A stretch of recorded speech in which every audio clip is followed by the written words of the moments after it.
You ever been to the tail section? Do you have any idea what went on back there when we boarded? It was chaos. Yeah, we didn't freeze to death, but we didn't have time to be thankful. Wilford's soldiers came and they took everything. 1,000 people in an iron box. No food. No water. After a month, we ate a week. You know what I hate about myself? I know what people taste like. I know that babies taste best. There was a woman. She was hiding with her baby. Some men with knives came. And they killed her and they took the baby. And then an old man, no relation, just an old man. God damn it, dude. That was perfect. I can't read that line, dude. Oh, shit, the way it's written out. No relation, just an old man. Gentlemen, you can't fight in here. This is the war room. You can't handle the truth. King Kong ain't got shit on me. I am the third revolution. I am so much crazier than you. I am the one who knocks. Go ahead. Make my day. Nice thing, big boy, huh? That's bright. Fucking. Everybody on? Good. Great. Grand. Wonderful. Welcome to Facing Off. This is a podcast where we take two movies that we find to be similar in some way, and we compare, contrast, and rate them. Were you doing that to the tune of the ESPN theme? I am a hat. You are a shoe. I belong on the head. You belong on the foot. Yes, so it is. 1, 2, 3. 1, 2, 3. Hello, filthy ingrates. What's up, dude? Nick. Hey, man. How's it going? I'm Gabe. This is Nick. Great intro. You've fucking nailed it. I know. Dude, this is all so metaphorical, you know? Is it really? Yeah, it's all For metaphorical. what? I don't Class know. structure. Yeah, class structure. Hey, If man. anyone ever asks you what something is a metaphor for, just say class structure. Yeah, I know. Because that is the subject of our two movies today. Boom, nailed the transition. Yeah, and Nick, you know, I know that I am way ahead of you in class structure. I am more powerful, and normally you call me sir when we're hanging out. But, you know, for the purposes of this podcast, let's just get together and let's make something beautiful, baby. Let's settle our differences. You got any shout-outs? Today's episode. I don't have a shout out. Okay. No.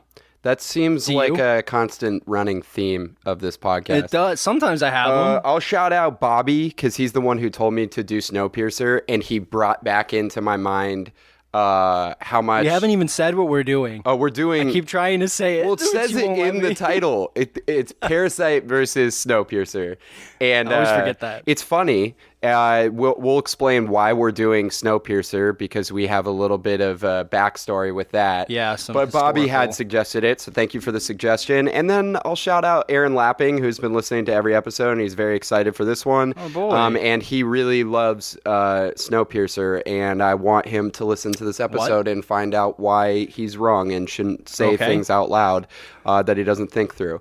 And anyways, also I have an email from my mom, and this time it's pretty funny. Okay. So my mom, constant emailer to the show, future podcast guest, sent a few emails, and now I can't find them, and this is awkward. Nope, found it. And now we're just filling She goes, time? E.T. and Back to the Future, talking about our last two episodes. Both great Yes. episodes, very funny, and lots of interesting factoids. I want to watch all three of the Back to the Future movies, but since I have them on VHS, I'll have to figure out where they're streaming. I agree that they're both iconic and have great legacy. Also, I don't think Super 8 or Bill and Ted have aged nearly as well. Especially Bill and 10. It says 10 because she dictates. Bill and 10. 10 what? And has a lot of anachronistic attitudes towards women. I'm glad you guys from the younger generation understand that period. That's a big change in the years since those movies were made. But I need to ask, what's all this penis breath stuff? How does a good penis breath anyhow?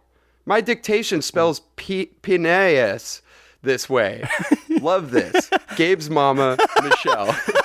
And then I love the stream of conscious at the end. And then she adds an addendum sent a separate one. She goes, I forgot to mention that year intro are getting more and more hilarious. You are excellent mimics. M. Thanks, M. Oh, man, wait till she hears this one. Oh, this is a great one. I don't think she's seen Snowpiercer, though. But anyways, let's get into these two movies. Yeah. Tell us about... Today we're doing Snowpiercer versus Parasite, two Bong Joon Ho ditties that examine class structure and are also widely available to the American consumer. Mm-hmm. Proletariat. Where, maybe not so many of his other movies are, but these two certainly are. Parasite obviously just won Best Picture, and Captain America's in Snowpiercer, so it's widely accessible to the American populace. That's America's ass, baby. My synopses, and I have a break in them to break it up because I'm proud of these, so they're a little bit longer. Take it. If you've seen the movies, you could skip through, but I guarantee this is going to be funny. Take it. I like these. Whatever. Parasite is the story of the impoverished Kim family living in a semi-basement apartment in the slums outside of town. When the youngest Kim Ki-woo is visited by a friend from school, he's given the opportunity to tutor the daughter of the wealthy Park family. Mrs. Park is kind of a ditz, so Ki-woo sees an opportunity to rally his family and insert themselves as the labor division of the Park family. As Mr. Kim becomes a driver, Ki-woo's sister poses as an art therapist for the youngest Park, and Mrs. Kim ousts the incumbent Park maid and homemaker, who not only served the Park family, but also served the previous resident of the Park's beautiful home. Everything runs smoothly until the Parks go on a camping trip for their young son's birthday, and the Kims have a drinking binge at the Park residence. When the previous housekeeper shows up at the doorstep, she reveals to the Parks that the home has one more resident, her husband, who lives in a secret bunker under the home, sneaking food from his wife for years. Who lives in a secret bunker under the hill. The Kim family is mortified and held hostage briefly by the squatting couple. When the Park family returns early from their camping trip, all hell breaks loose, and the Kims accidentally kill the former housekeeper, shackle her husband in the basement, and hide just in time to avoid detection by the Parks. The squatter tries to send a Morse code message, by the way, using the lights in the home, but it's almost decoded, but not quite. It's literally... so funny. It says, "Help me."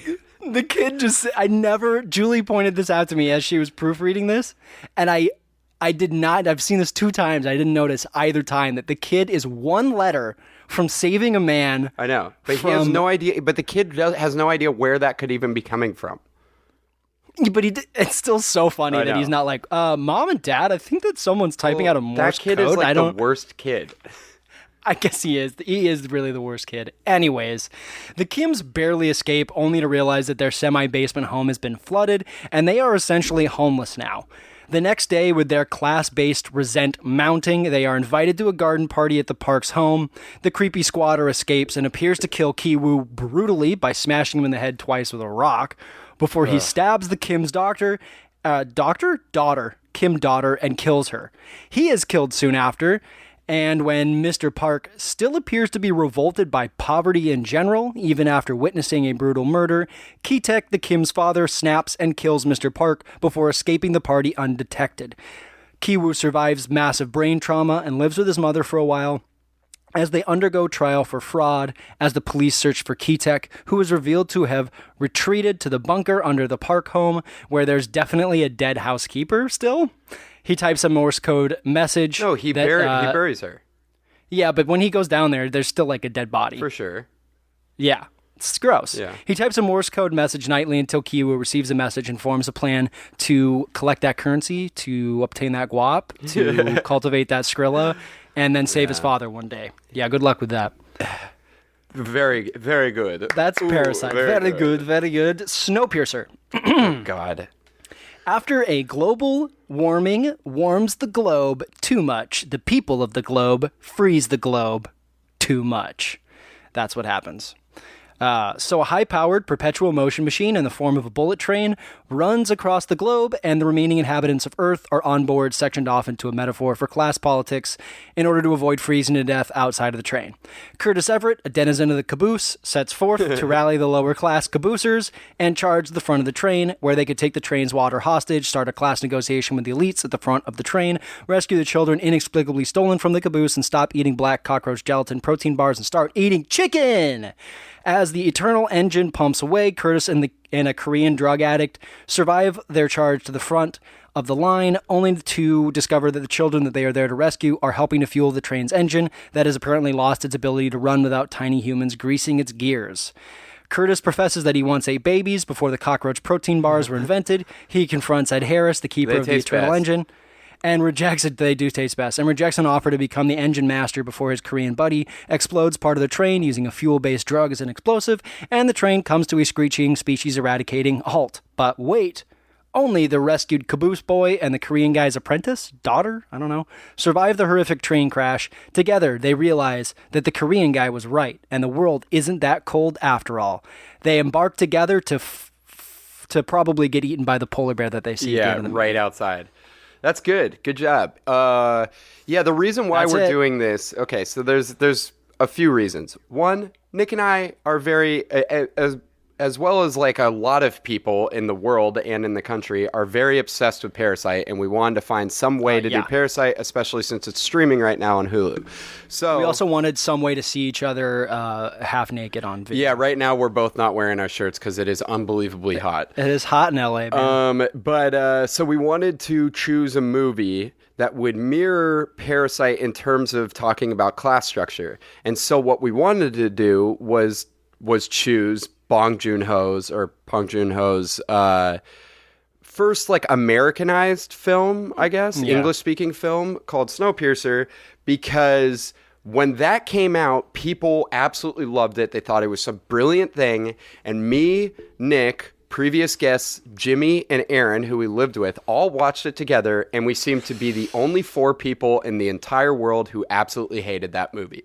And so it came to a point where I was like, oh, maybe we should do these 2 movies together, because we're taking the best of Bong Joon Ho and then maybe the worst. We rewatched it, so maybe our opinions changed, of Bong Joon Ho, and also talk about class structure and how that's executed in a semi-absurdist way. Right. And so we'll break it down in that way. And we rewatched it with Jimmy and Aaron using Netflix Party. Yeah, which is really fun. If you guys are looking to do something fun with your friends, watch Netflix Party, and then you could Zoom at the same time. And if I can figure it out, I'm going to drop in little snippets from our conversation during that. We did record for about 5 hours straight, so it's going to be tough. It was a great time. Let's dive into this. Yeah, right? So we're going to break these. Yeah, we're good. We're going to break these 2 movies down based on 5 categories, using a rating scale on each of these categories of 1 to 7, 1 being lowest, 4 being middlest, and 7 being highest. Thomas Middlest. We are going to do originality, acting, spectacularity, eye candy, and legacy. Nick, let's get things started on a Saturday night. Actually, it's a Sunday morning. Let's start with originality, Parasite. And originality is where we talk about, did this movie need to be made? Is it creative? Does it hit you with great ideas? Is it well structured in terms of story writing? All of those kind of things. It's a 7. I gave it a 7 too. Its twist alone makes it extremely original. Parasite, that is. And it did win Best Original Screenplay, so that's something. It's relatively simple in its plot, but it keeps you on your toes. It's remarkably detailed without you having to think too much. Yeah. And like, I didn't even realize until the second watch, which makes sense, how detailed it is. You know the Mini Cooper at the end? There's a scene where the guy's backing into the where Mrs. garage, Park is like, "Oh yeah, back your Mini Cooper and it's fine. We don't have to close the garage." That's how Mr. Park gets back in, or Mr. Kim gets in later. He goes in because the Mini Cooper is blocking the garage from closing. Oh, that's so that smart. Scene where Mrs. Park is like, back that ass up to the Mini Cooper. Oh, that's pretty smart because he has to switch back in. Yeah, but nothing. I love that about this movie, that there's nothing that is swept under the rug. It's a remarkably linear plot.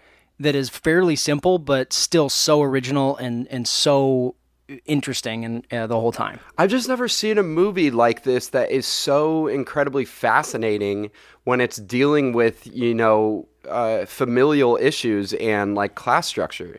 It's so fun. The title of this movie also is really brilliant. It serves two purposes. There is two different types of parasites that infect in this or leech. The first being that the poor family, the Kims, find their way to infect the home and basically leech off of the rich families like resources so that they can survive. But at the same time, the Park family leeches off the services of those below them.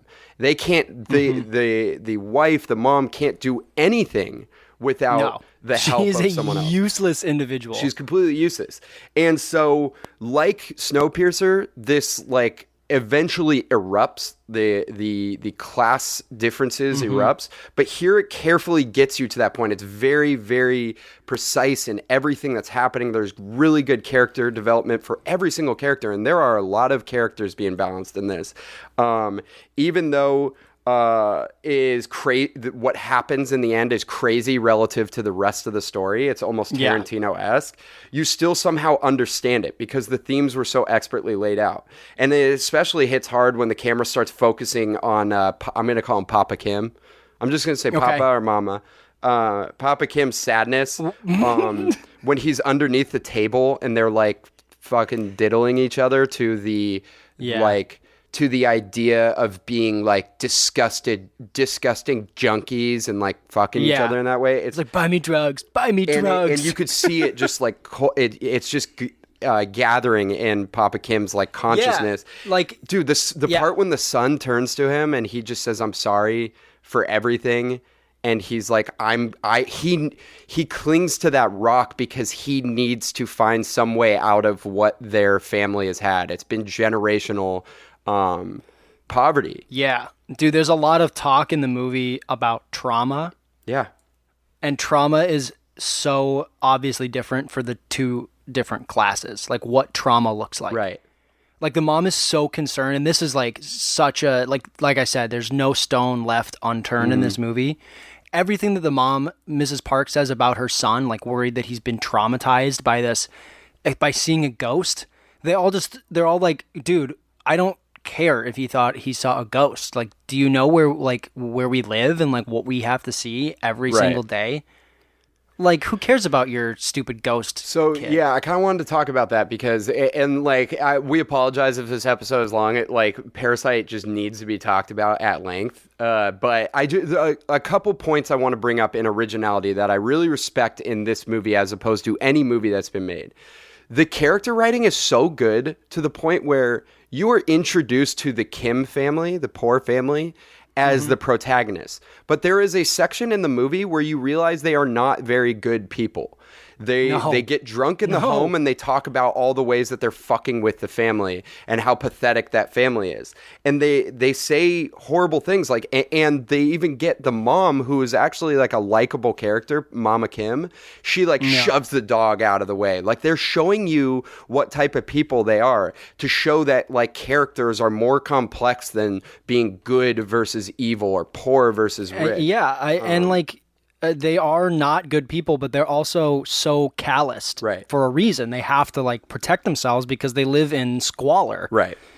And then literally at the end of the movie, they don't have any home. Yeah, their home is flooded. They get their home back, but they've lost like everything. But it's stinky. It's gotta be so stinky. One thing I love about this movie, it's so stinky. It's gotta be so stinky. One of the things I love about this movie is that the genre is constantly morphing. The movie is changing shape as it goes on, and no part does that hit more than when they go down to the basement, and you're like, oh, this is low class versus high class. Well, hey, low class, let me show you what basement is. This is basement level. Let me show you secretly living in a wealthy family's bunker. And they're like, she's like, as fellow members of the needy, we need to protect each other. And it's like, holy shit, we thought we were needy. This is like a whole new level.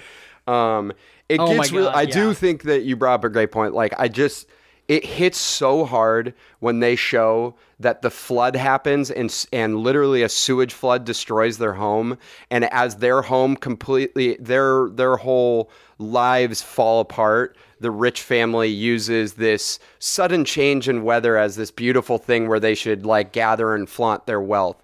And with no regard maybe it's a for good, the other you know, people. maybe it's a silver line. Like, look at they're like, look at the bright side, you know? Yeah. Maybe it's not so bad that we needed rain anyways. Yeah, maybe it's not so bad. Maybe we could party. Sewage party. And the kid literally chooses to sleep outside in the rain, too. I know. It's so ridiculous. While all of this is happening. And they're like, they've lost It's their just- actual homes. It's like just, I said, there's no flaw in part this of the movie. Yeah, there's no part of the movie that is not touched on. Right. Like, it's just, yeah. All right, well, let's talk about For originality. that reason, with I think it's Snowpiercer. incredibly original. And honestly, I think Snowpiercer's very original too. I gave it a 6. I think for all it's worth, it's extremely original. You have to give it credit where credit's due. It's a unique idea. I think the metaphor drops off though and falls kind of flat, so it's not perfect. But I do think the idea of like literally, although it is sort of ham-fisted, to have this like apocalyptic world where we accidentally froze the world and now there's a bullet train that is literally sectioned off by class and there's a revolt is a unique original idea. It's just the metaphor falls flat, I think. Yeah. Okay. So I am did you give it? much lower. I kind of want to explain before I give it. No, do it. I thought this was going to be different, so I'm glad we started. The train here. idea and the class structure is obviously original. It's creative. We haven't seen it before.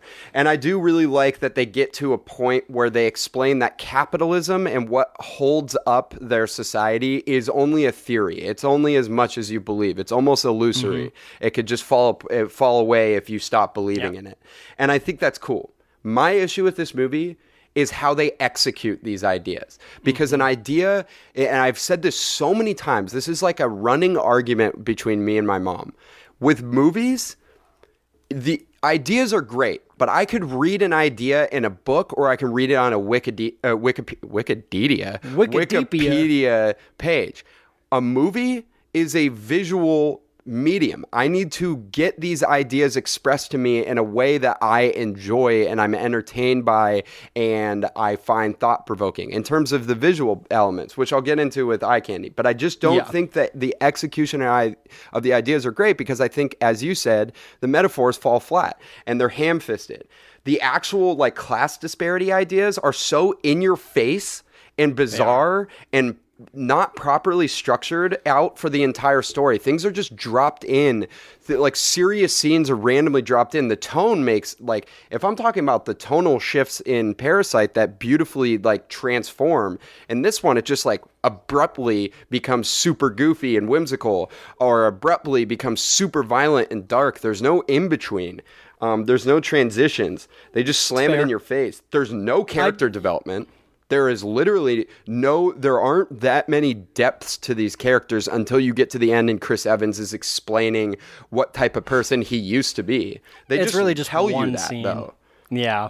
I like all the little creative stuff. I think there's some fun things like the little translation thing that like helps them translate. But another issue in terms of execution is they bring in an idea like that and then abandon it in random scenes and then bring it back in other scenes. There's no use it when it's consistency in this convenient. movie. Exactly. Yeah.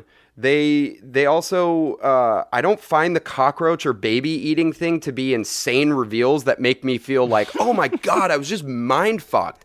This is like such If you a haven't different seen that movie, Gabe's sentence right now was probably Sounds like somewhat gobbledygook. of a reveal. They're just absurd and they're not impactful because there was barely any development to that level. We don't know, like I almost wish that it started with them creating the train and then it like shot years later. It could have been cool like that, but like I docked it in other places. Well, I think it's creative, but I think that the ideas, like I don't find the ideas. But have that you ever smart. seen a movie that utilizes this exact like has this? No, and so that's why I'm giving. Like, I'm going to give it a 3. uses this as a metaphor? I'm going to give it Okay. a 3 because I think Interesting. technically, in terms of execution of ideas, it's a 1 for me.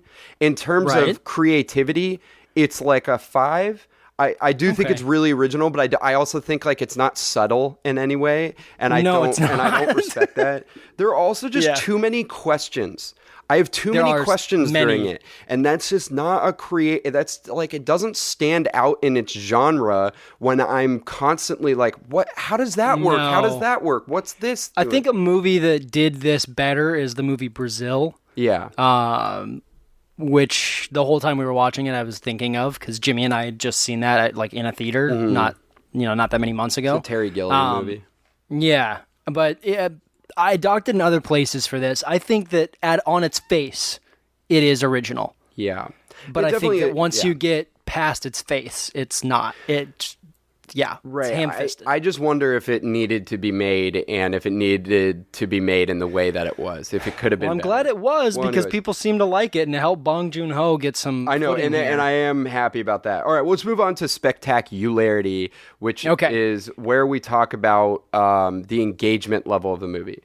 So This is where I docked Snowpiercer. Oh, interesting. Okay. Because of all those things that you said, all of the tonal shifts jar you out of this movie. Yeah. And remove you from watching it. I gave it a 3. I could be convinced to go with almost a 2 for this, because like it's fairly engaging for the first half, because that is mostly that's the more interesting part of this movie, is revealing just how awful life is in this post-apocalyptic caboose world. And then the second half, it falls short because the revolt is more or less over. Yeah. The twist is unrealized when everyone dies. Like there's everyone just dies at the end of this movie. Also, the soundtrack is also so lame. Yeah, I fucking hate the soundtrack so much. And the plot doesn't make a whole lot of sense when there's the reveal that the drug addict, the same actor that plays Mr. Park in Parasite, it reveals suddenly that this huge twist that he's actually not doing all of the chronal, the drug that he's addicted to. He's building a bomb. He's saving a good amount of it because it's a byproduct of fuel, so it's an explosive, and he has like this big clump of it, and he's like, "You idiot!" I actually I'm not thought that doing-" was one of the cooler reveals. But the problem with that is he needs the 3 matches he has left. He has 2 cigarettes and 3 matches. Yeah. He uses 2 matches.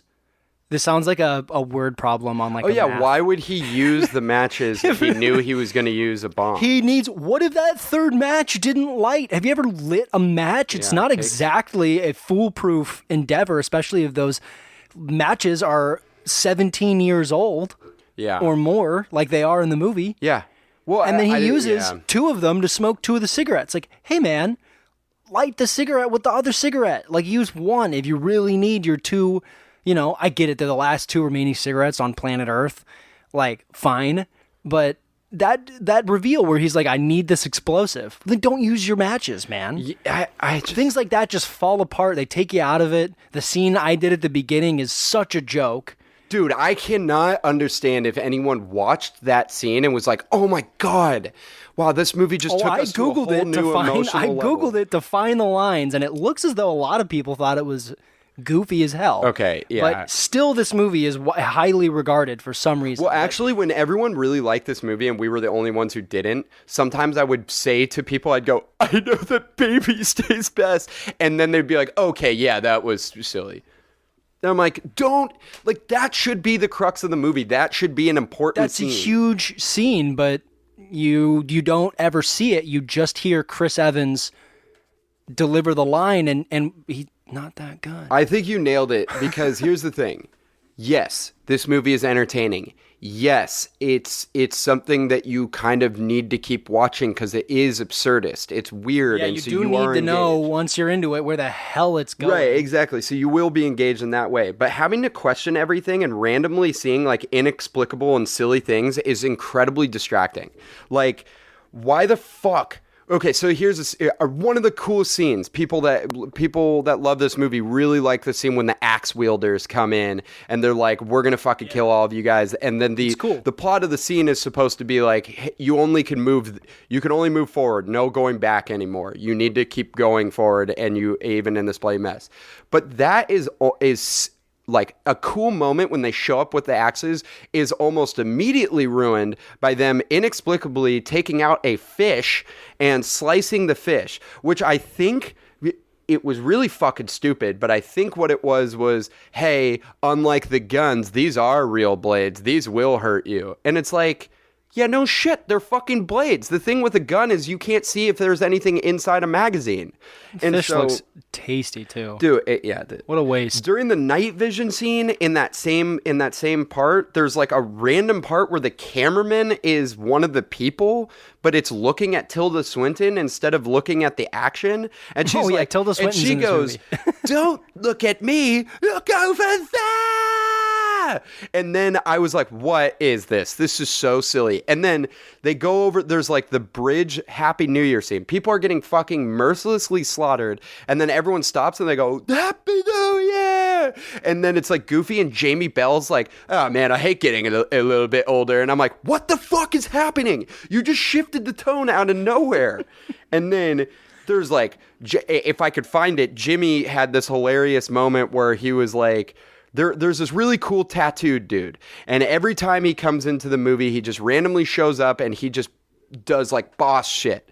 But those scenes are almost stupid and silly in the same part. There's this like one main bad guy hitman sort of guy who's like not an athletic looking dude, and Jimmy referred to him as the 3-chin dude who beats the best athlete on the train, the tattooed dude. Doesn't make any sense. Also, got to talk about this because this is the moment where all four of us like threw our headphones down and were disgusted. Why the fuck is there a party section to this train? There is literally a nightclub section. And if we're talking about the class structure layer, when you go to the next room, which is supposed to be above it, it's a junkie den. It's like rich people doing drugs, passed out. And then where do they live? They are right next to the engine room. There's no explanation for where all these people live. Do they just party 24/7? How is that possible? Also, wouldn't they party themselves to a point where they wouldn't have money anymore and they'd have to be sent to the back of the train? Like, I don't understand the structure of that. Why is that even in the movie? And then Aaron asked the most important question. Where do they poo-poo or pee-pee? Like, where do they poo-poo or pee-pee? There's so many holes in this fucking movie, and I really hate it. And there are like really cool moments and reveals, but I feel like 90% of people like this movie for its ideas and not for what we see. And I don't know how they weren't as distracted and annoyed while watching it as we were. Yeah, I can't figure this out. And either. the last few scenes are so incredibly ludicrous that I just like, I'm so taken out of the movie. Mm-hmm. Yeah, so I don't know. I'm sorry for being so angry about this, but like I'm so confused. Even the end is supposed to be hopeful, but it's not hopeful. They're gonna die for sure. No. Okay, now let's transition actually to Parasite. So I gave it a 3, by the way. I gave Nick and I both gave a 3 to Snowpiercer because it is engaging. It's just so annoying. Yeah. Whereas Parasite is one of the best paced movies I can think of. Yeah. Starts low and slow, builds quick, isn't complicated, isn't convoluted, hits its stride, kind of goes into a lull that is also extremely informative about on multiple different levels with the drinking scene, and then the huge twist, and then it just devolves and the characters crack and they split open wider and wider until it's just a mess. Yeah. And Kiwoo is such a good character too. Yeah, the main kid. Yeah. He is he does a great acting performance, and he kind of, when the tone is shifting, he is like the impetus for that. Yeah, and he's like the moral center of the movie. It's perfect. I gave it a 7. I don't know. Yeah, here's the thing. We're talking about Spectacularity, which is a thing we came up with for this, but it's fucking spectacular. That's what it is. I mean, I can understand how the beginning takes maybe like the average person who's not like heavily invested in film. They're not going to be that interested at the beginning, but I think it establishes the characters so well instantly, so it makes you care. And it has this light tone with good dialogue that is like fun. And you're like, oh, I wonder what people were talking about when they were talking about this movie. This seems like so lighthearted and like fun to watch and goofy. But once you enter the house for the first time, it's almost like a magical thing. It's like you're exploring this new movie, this big movie, and it looks so cool, and it's like something special is about to happen. And then the introduction of Mama Park, the rich mom, is like the movie. You are going to be invested in this movie because of how fucking funny she is and how like what her energy brings to it. The movie, I have to say, I always bring this up in Spectacularity because I think this is when done right, this is a good way to keep you engaged. This movie expertly uses montages. It's like some of the best montages I've ever seen. And I saw there's a video on YouTube that's like the art of making a montage, and it talks about this movie, Parasite. I mean, especially the peach montage when they're figuring out how to use the peach to get rid of the housekeeper is incredible.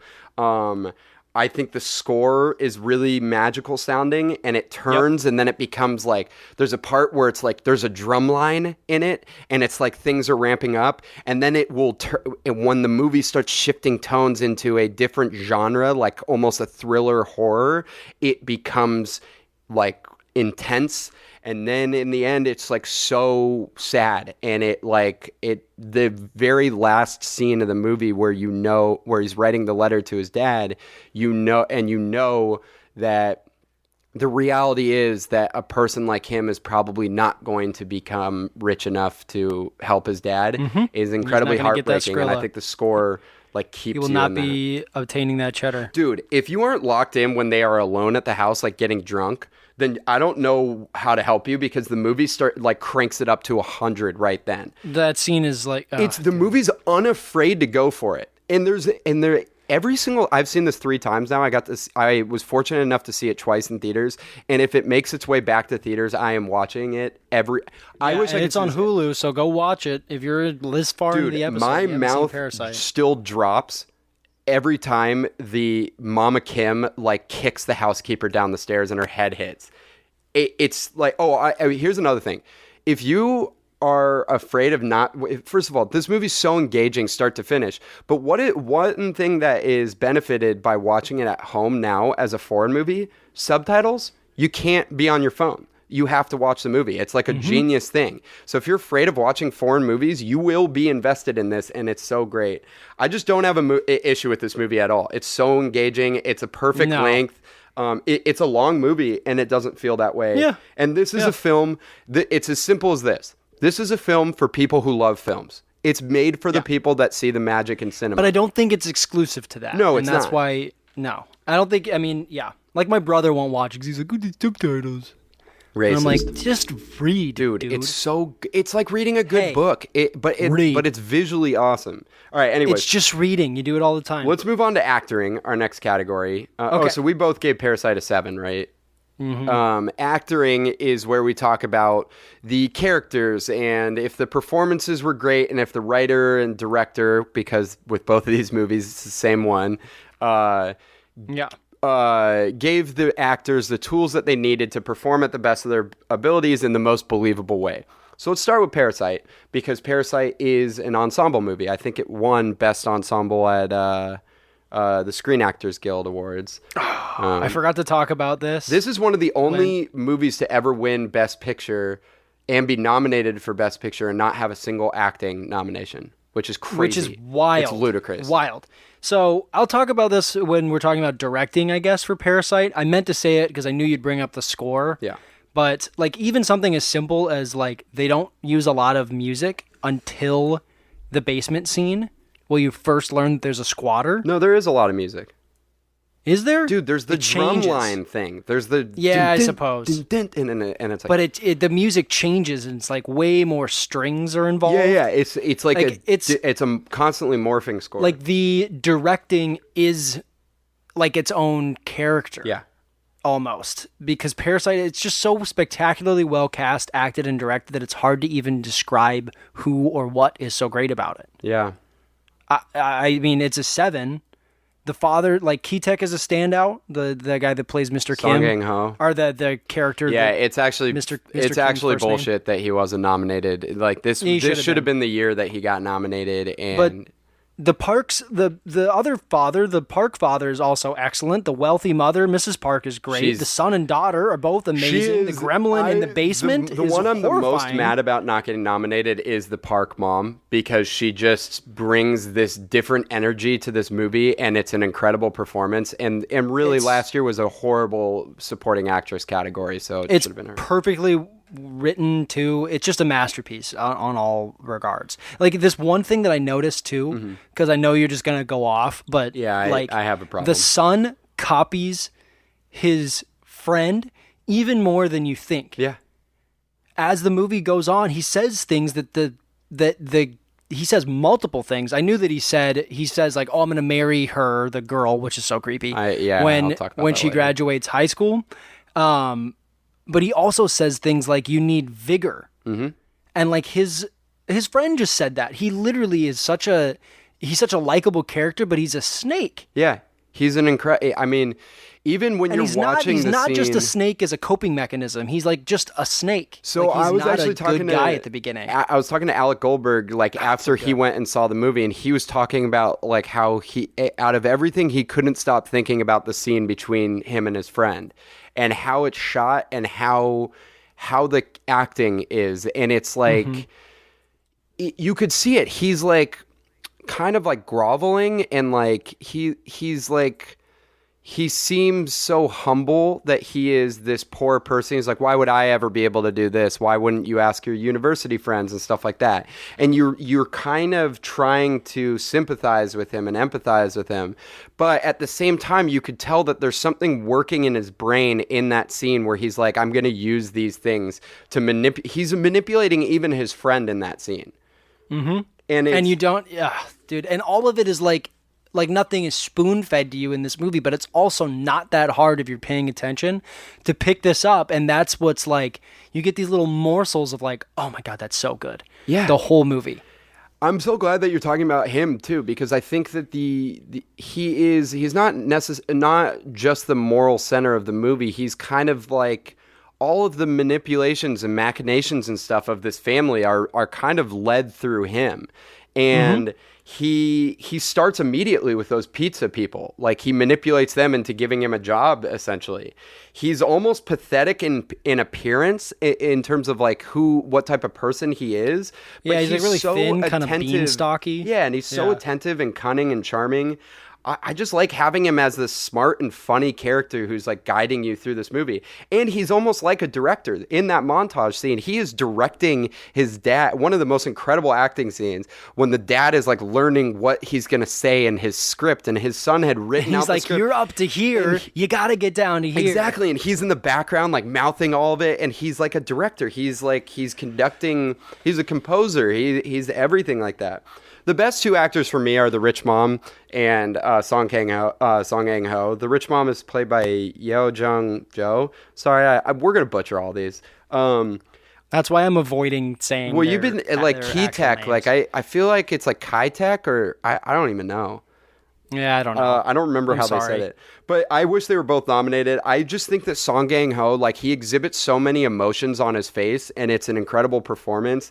I love the way that he talks to his son, or when he first picks up the rich dad and the way he walks through that office and looks at him. And then all the condescension that he receives when he's in that car while he's like handling that test. You just understand him with like when he's questioning the like smelling thing, like you can understand why that's digging into him because of his performance. I love the way that the Mama Park just randomly says English lines. Is it okay with you? Or like I'm deadly serious, which is in the trailer. She reminds me of actors from the 50s. Like, she has so much movement in the way that she looks, and like her face is so like it's almost over the top in terms of her emotional range, but it's like it's awesome. I was looking at her IMDb. She seems to be a relatively like successful. No, she's a big actress. I also want to say like Jessica is great. The sister, it brings in this. Yeah. She has this like fearlessness and confidence, but you get to a point later where she is actually the only one who really cares about them fucking with the people in the basement. I love the mom. Yeah. Mama Kim is low-key an incredible actress. She's just like... They all are, she's dude. like, And it's so heartbreaking that that the sister is the one that dies. I know. I was thinking about that. I wrote that down. That it's all the heartbreaking. characters, She that was is the saddest one to die. Right, because her brother says, you are better than us. You don't belong like this. You have so much that you can aspire to be, and she dies, and it's sad. I want to say like a really, really powerful acting moment for me that really expresses the ideas of the movie is when when the squatter guy drinks baby formula. No, that is funny though. When Papa Kim and Papa Park are like getting ready to go be Native Americans and jump out, he kind of is bringing up points. He's like, "Oh, well, you do love her, right?" And he's like, "Hey, listen, I know we were I know we were friends earlier, but you work for me, and we're paying you to do this. So fucking cheer up." And his life just fell apart. Yeah, and the basement dweller, dude, the basement demon is like, he's amazing. Respect! I love him. He's incredible. So, I mean, it's a 7. It's just like, what an incredibly well-balanced cast and like great directing over these actors. I mean, sorry to be so effusive about these, but if you like don't agree with us, this is the movie to tell us why you don't agree with our... Seriously, send us an email, because I know that like some people... You know, my friend Jake liked the movie, and he saw a lot of the class stuff in it, but he just was like, I don't think it's amazing. It's not like the best movie I've ever seen. All right, let me know why, because it's fucking amazing. Yeah, tell us which one of these categories you wouldn't give us a 7 in. Right. Snowpiercer, Snowpiercer. Yeah, Snowpiercer I gave a 4. I don't think that anyone is like necessarily the worst. I just think it falls short because it's so over the top. Like I just can't help thinking about the movie Brazil, because the second time that I watched this, I really think that that's the tone that Bong Joon Ho was maybe trying to go for. Only at because times. If you've seen Brazil, it's like over the top, steampunky. It's got this, but the tone is set for you like, oh, this is an absurdist film, but it's also a science fiction film, so you're going to have a deeper meaning here, and it works. It doesn't work in Snowpiercer because the tone doesn't work, and a lot of that comes from the actors. There's no character development, like you said. Chris Evans is just not good in this. He just has this voice the whole time. Woof, it just kind of sounds like this to me. All of his lines are just like this. He's overly serious. He takes himself too he's overly serious, and then Tilda Swinton is overly not serious. Like she is like a character from Brazil that if you were in the movie Brazil, you'd be like, okay, yeah, Tilda Swinton, like that's pretty on par for the rest of this absurd movie that I'm watching. But she doesn't. She stands out. She's like a stark contrast to every other character in this movie. Right. No one is like her except for maybe Allison Pill. Yeah, or the guy who has his arm out the window and they like crush it, and he's just, dude, that guy is fucking horrible in this movie. Like, I don't know. I gave it a 4, but like the more I talk about it and think about it, I'm like, I mean, here's the thing. I love Tilda Swinton. She's one of my favorite actresses. Yeah. I think she is wonderfully She's the weird, ancient but one. she needs to explain. I mean, she's great. She's better in almost every single movie than Doctor Strange. But I'm just kidding. she needs to explain what the fuck went into this character, because it is so weird. I don't understand it at all. It doesn't fit in the movie. Her accent changes in literally every scene. I don't understand it. Also, is she a he? Because her number 2 refers to her as sir, but you could clearly see them titties, dude. I could see tits on her.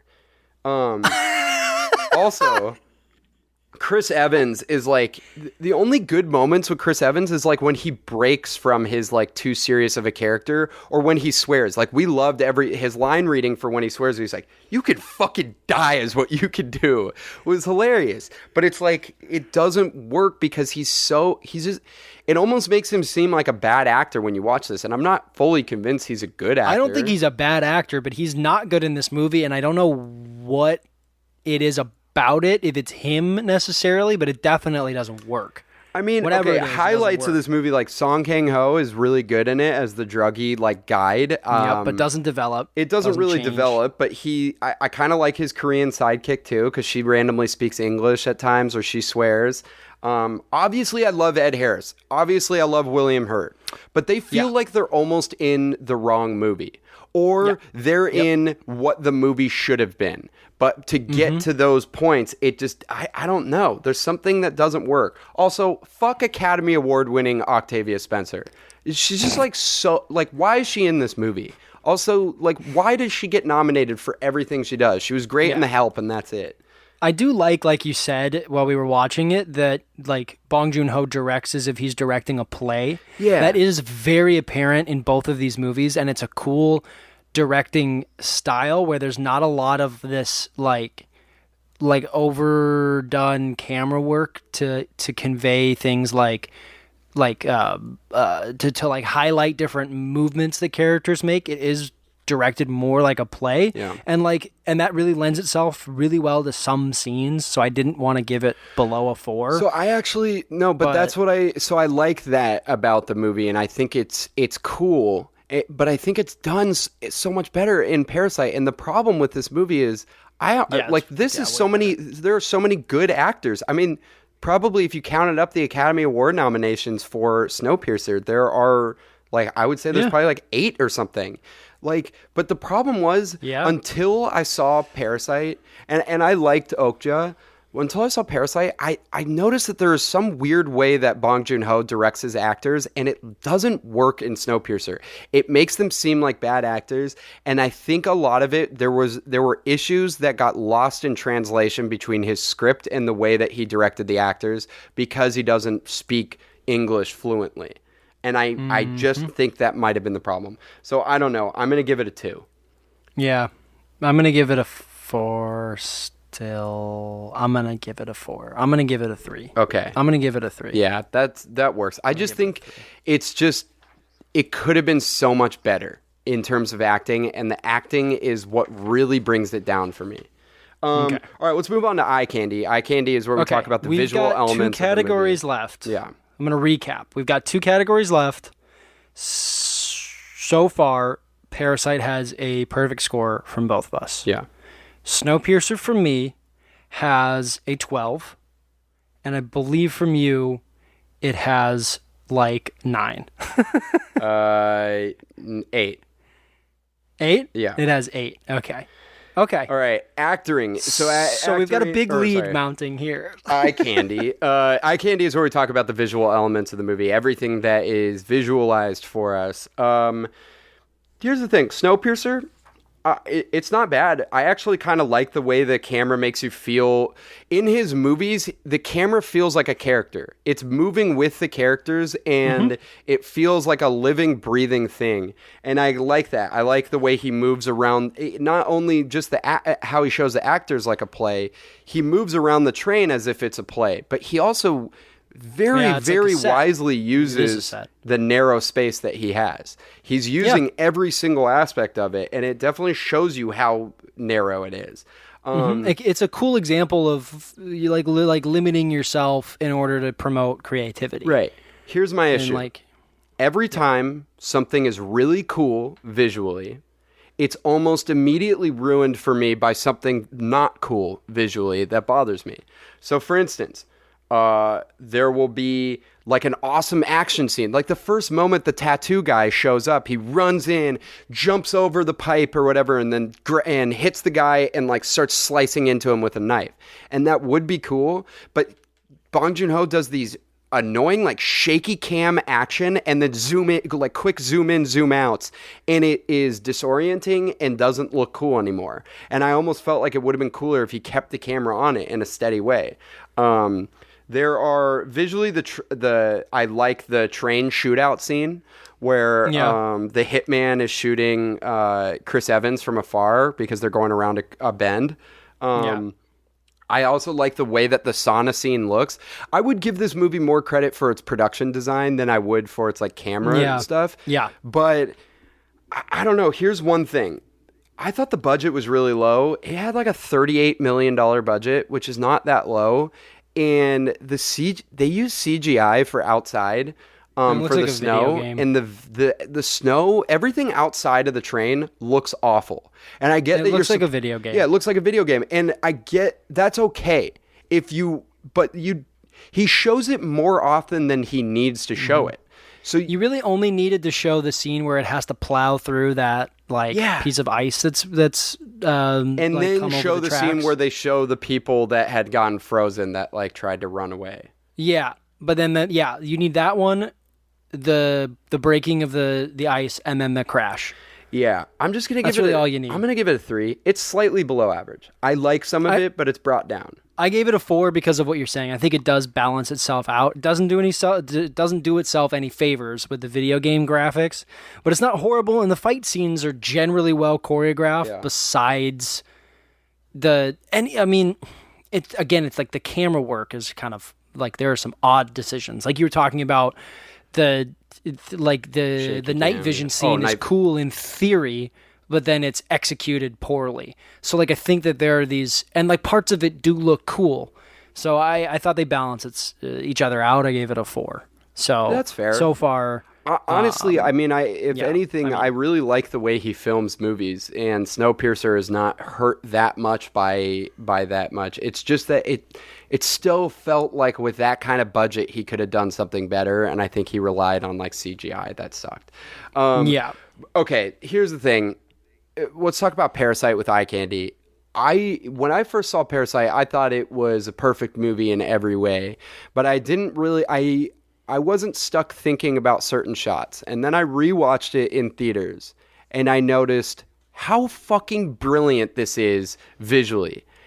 And in every sense of how a movie could look good visually, he does it.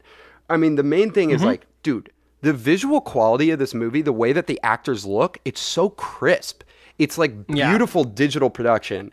The smooth motion of the camera and as it follows characters through the house as if it's like a living thing, it looks awesome. He also does these abrupt camera swivel shift to look at something, which is so like I put down, it feels like it's a Fincher movie. Where the camera moves with the characters. Fincher does it where if a character stands up out of a chair, the camera moves up with that character. It's brilliant. It's like hijacking your eyes. But then it meets Scorsese where it like smoothly changes angles and swivels. But then it meets Bong Joon Ho's visual style, which is like showing characters as if it's a stage play with the camera on stage with them. I mean, he puts in so many random shots into scenes that are amazing. The moment when Jessica reveals to the mom, like, did your son have some kind of traumatic experience? And the mom goes, and the camera goes behind Jessica to show the mom barely peeping out with her scared face, and then it flips to show Jessica in power on the other side. Yeah. It's like, dude, also, I don't know if you've looked at it, but the top layer of the house and the whole outside is CGI. That was digitally put in there like a David Fincher movie. So the house is one story. The house in structure outside is one story. They built the extra part, and then the sky. That's why the sky looks so beautiful. It's digitally manipulated to put that in there. He also I just love built that the house is its own character. Well, yeah, the house is they a character. built the inside of the house for the movie. Yeah. Yeah. And it's a character. It develops over time. You learn different things about it. Like, the house has character development. And, like, what a beautiful example of a unique visual, like, aspect of a movie. Like, literally something that you can only see and does not speak has an inanimate object has character development in this movie. Yes. It's beautiful. And there's a stark contrast in the living conditions. Yeah. And it's great when it becomes like, at the perfect time, it becomes so brutal. That flood is brutal and disgusting. And, like, it's almost comedic. Like, when Jessica's sitting on top of it and she's like, well, I still got cigarettes, baby. Right. Yeah, but when the toilet's like with poopy underneath her. And, like, it's just brutal. And then, dude, when the squatter gremlin bashes Kiwoo's head in twice with that so rock, you see it's just one shot watching it, and you're just like, Yeah. And it's the nastiest thing, and it's just I love so the way well he done. films that too. It's very the simple the tracking way he shots films are it, kind but of it's crazy because they're running through the hallways of the basement, and the camera is following them as if the camera's in a chase. I mean, I wanted to bring up this other thing. So it got nominated for editing, and that went to Ford versus Ferrari, and I think it could have gone to this because the movie you don't even notice the edits.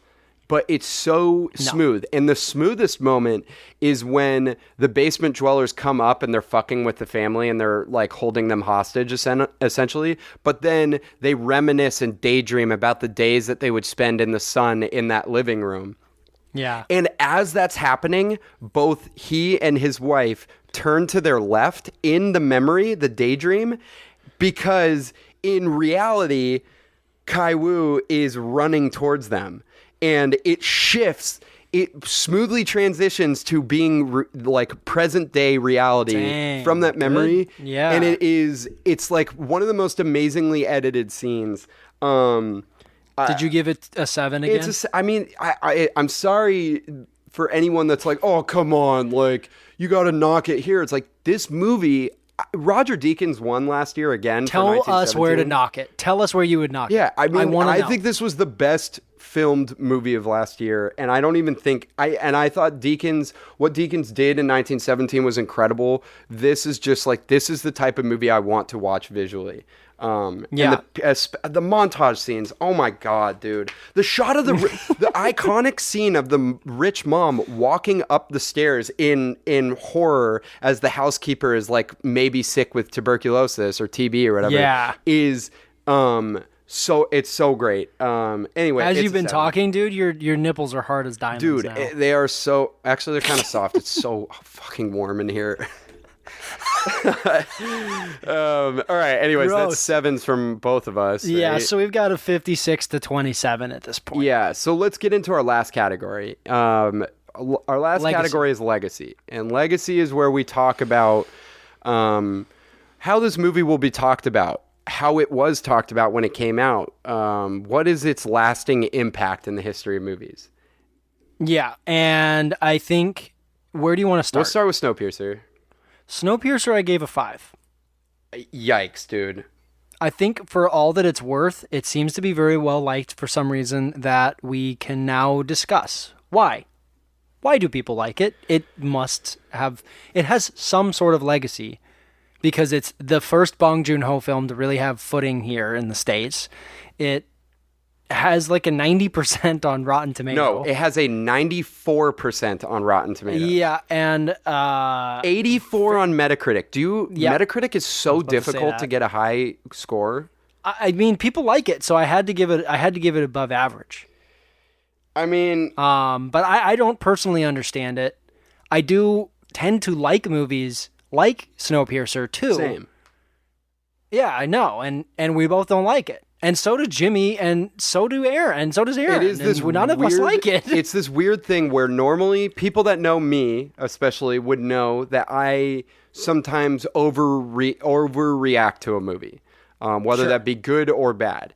A lot of times I may say a movie was one of the worst things I've ever seen, and then I rewatch it, and I actually kind of liked it. With this movie, it's like the four of us all watched it, and we all had the same exact problems, and we all are so incredibly confused why people like it. And it's going to be, its lasting legacy in my mind is that frustrated conversation I have to have with people that like this movie. And I am like, we are each like the disciples of the church of hating Snowpiercer, going off into the world trying to get people to fucking hate this movie. And it's insanely frustrating. I mean, it has these high reviews, but it's like mostly a forgotten movie. I don't think a lot of people really remember Snowpiercer. I think a lot of people have seen it because it was more popular not in theaters. I just think that now that Bong Joon Ho has Parasite and like Okja and whatever else he's going to do, and he has his earlier Korean films, I just think this is going to get lost. And because this movie makes me so mad, the more I think about it over time, And the fact that we retried watching it and hated it just as much, or maybe slightly less, I want to give it a 1, but I'm giving it a 2 because it's brought up by these absolutely bizarre critical scores, and it's like the one example of like the. However, I did find a critic that wrote this.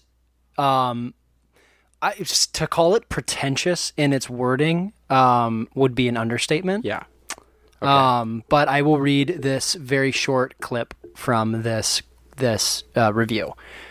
It's comparing it starts because he's comparing Snowpiercer to Bong Joon Ho's other environmental disaster like allegory, The Host. Okay. Yeah. So he says, Snowpiercer 2 has moments of satirical wit, but it is mostly an incoherent slog, I hate this word. A tendentious allegory punctuated by overproduced fight scenes meant to be virtuosic, but that are in fact merely busy. Glossy objects, lessons in the asininity of action movie convention. The entire movie looks somehow both very expensive and frustratingly cheap. Well, so Nick and I both have postgraduate degrees, so we understood every word of that. Sorry if you guys didn't. Tendentious is not a fun word to say. No, it's not. I don't like I love that. And neither is virtuosic. Even though that's a pretentious review, and most people get mad at pretentious reviews, I certainly still do. That is dead on. Yeah, it's dead on. It's what we're saying. Like it is not fully a bad movie. It is just a not good movie painted like a good movie, and it doesn't work. It falls flat. I agree. It's shallow. All right, let's finish it up with legacy for Parasite. What did you give Snowpiercer for its legacy? I gave it a 2. A 2. Interesting. Fuck that movie. All right. It's a personal 2. It's a personal 2. A personal 2. That means that Snowpiercer gets a 34, I think. 34 out of 70? Yeah. Ugh. Can we just give it 1s, go back and give it 1 so that doesn't happen? But anyways, I guess that's fair. That's not that high. Yeah, but it's still like... I did give it significantly more. I mean, if I was doing it on a 100% scale, I'd give it a 20%. Okay. I felt like giving it more credit where credit is due. That's fair. I think that's fair. Maybe the credit wasn't due. Yeah. So, okay, but let's talk about legacy for Parasite. Here's the thing. Okay. The passion surrounding this movie is hitherto undreamt of. It is... It was crazy enough to make all the money that it did in the U.S. It stayed in theaters for so long, and everyone went out and saw it.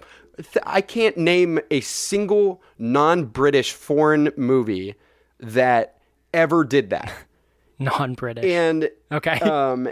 It's crazy enough to do that, and to get nominated for several main awards. And by the way, even though it was nominated and won for Best International Feature, which used to be Foreign Language Feature, Korea had never, ever had a movie in that category.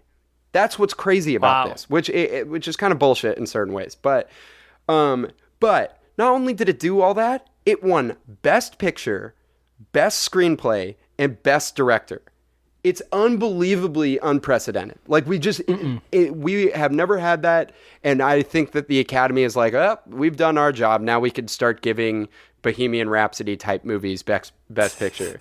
I take it you gave it a 7 then? Yeah, dude.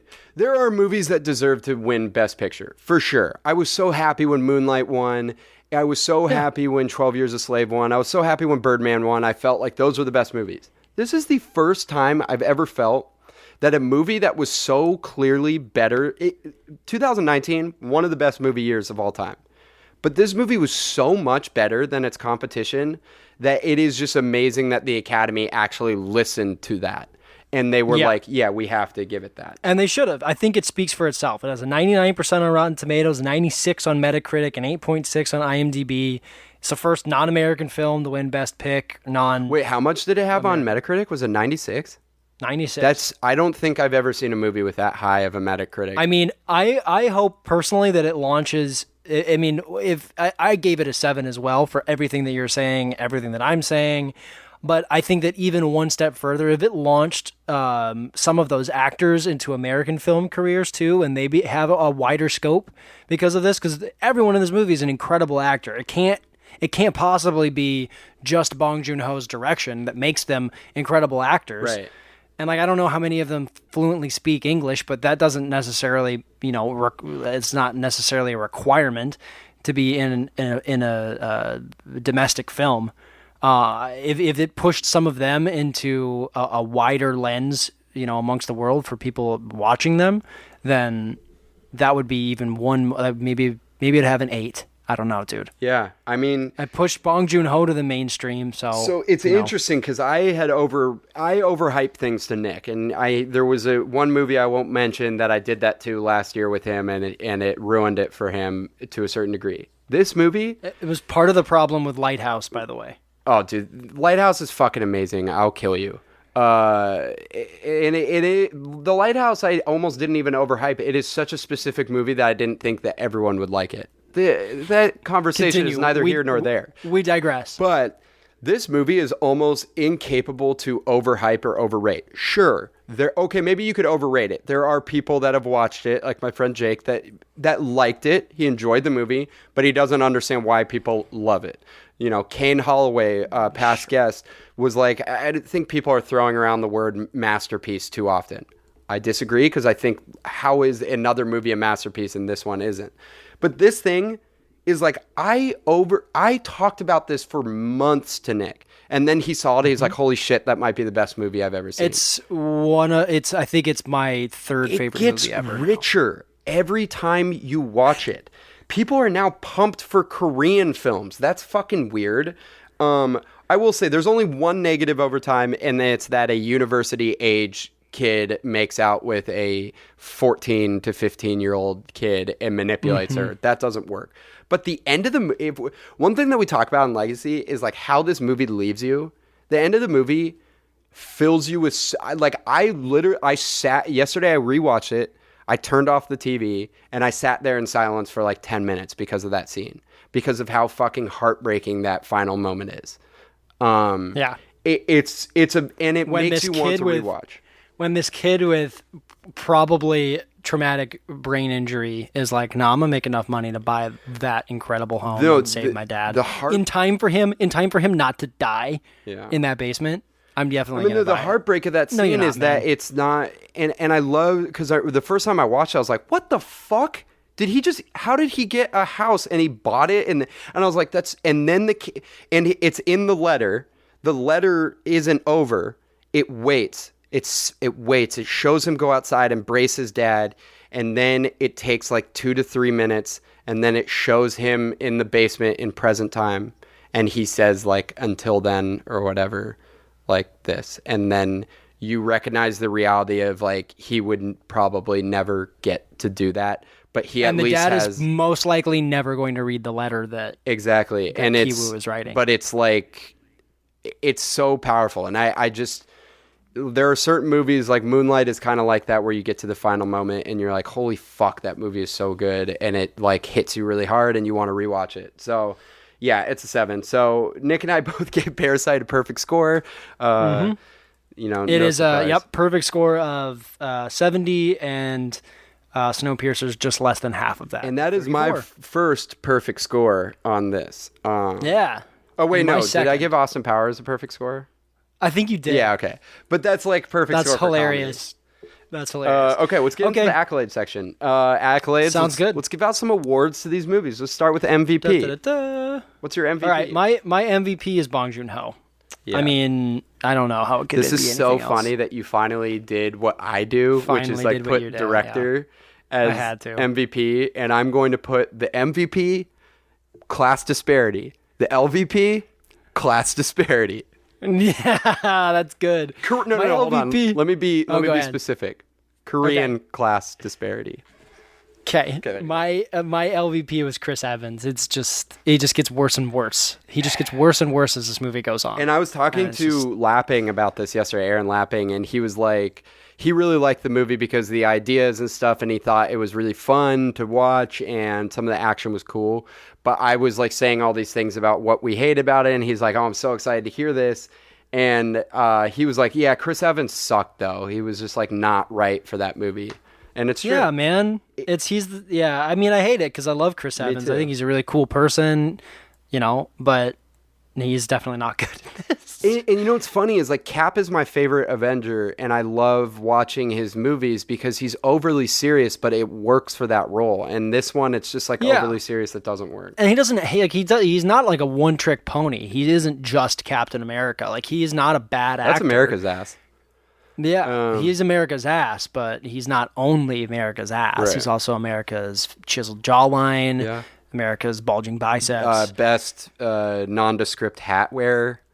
Yeah, he's got a great selection of hats. Who's your with no comeback logos. player of the year? The person whose performance grew on you over time. This was a tough one for me, but I gave it to whatever the actor's name that plays Kiwoo/Kevin. Yeah.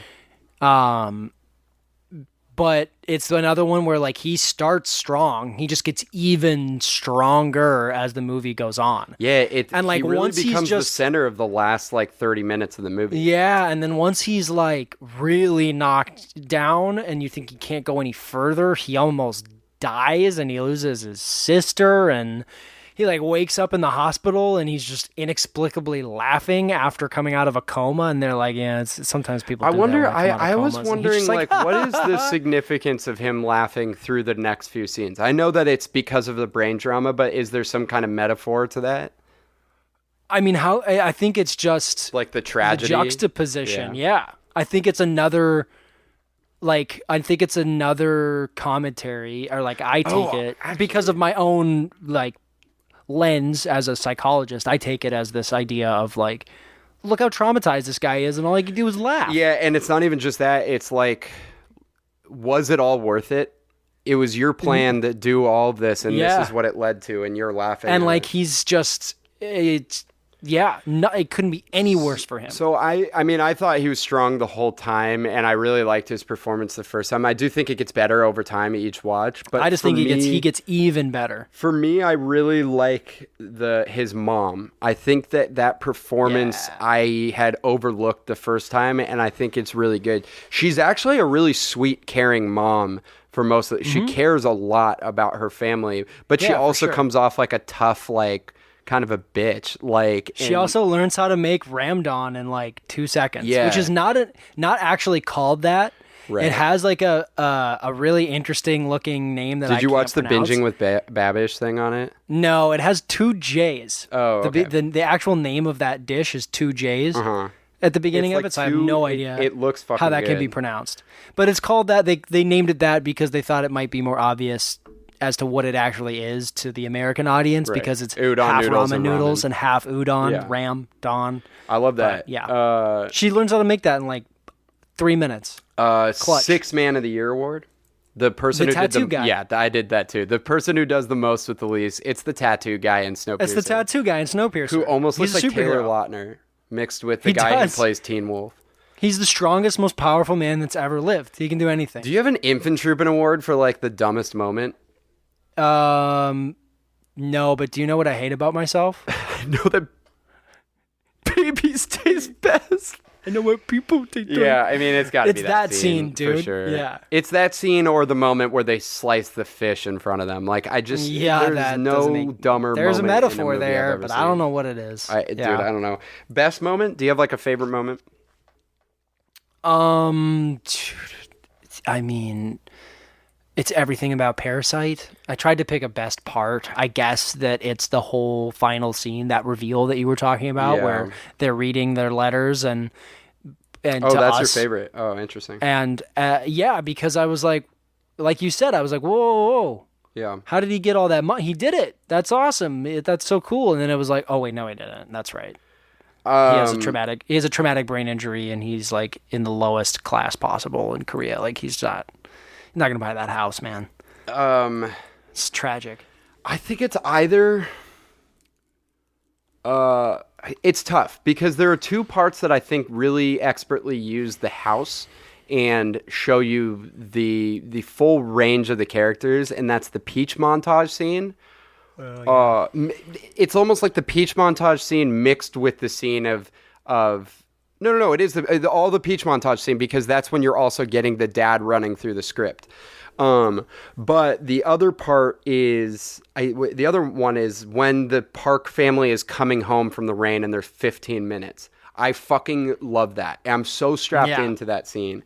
Yeah, okay, so that's kind of it for our awards. Who's your it's our all-star all-star team? Who's your all-star team? So all-star, pick 5 performances that you think are the best between the two movies that you would pair against any other. Who's on your all-star team. squad? My squad Hit me. is. So I have 2 variations of this squad. Okay. Either it's the whole Poor family, the Kim family, with Mama Park, so she Okay. would be the 5th one, or it's the Kim family minus Mama Kim, so just the dad, brother and sister, plus Mama Park, and then the basement demon guy. Yeah, very nice. I like those. I got Mr. Kim, Okay. Mrs. Park, Kevin, and Jessica, and babies, because they taste best. Dude, This episode is brought to you by Babies for Less. Yeah, go to babiesforless.com and insert promo code FACINGOFF and have your babies delivered to you at a $5 discount. do you have any recommendations Babies. of things that people should watch? They taste best.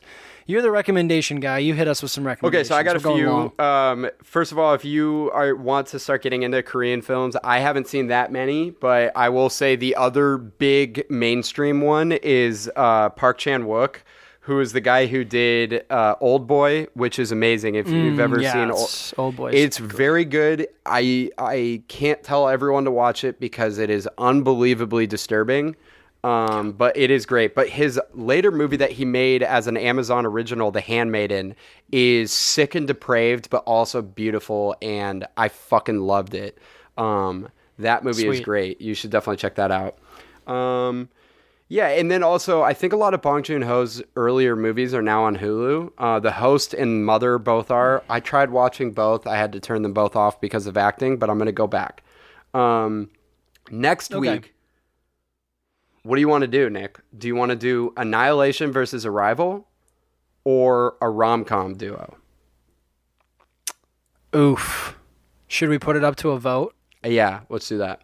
Let's do that. I'm going to put a vote on. That's good. So follow us on social media. You can follow us at Instagram, instagram.com. Instagram.com/facingoffpod. Go check that out. I've been putting out recommendations of things that you should watch on Amazon, Hulu, and Netflix. I'm going to do HBO Go this week.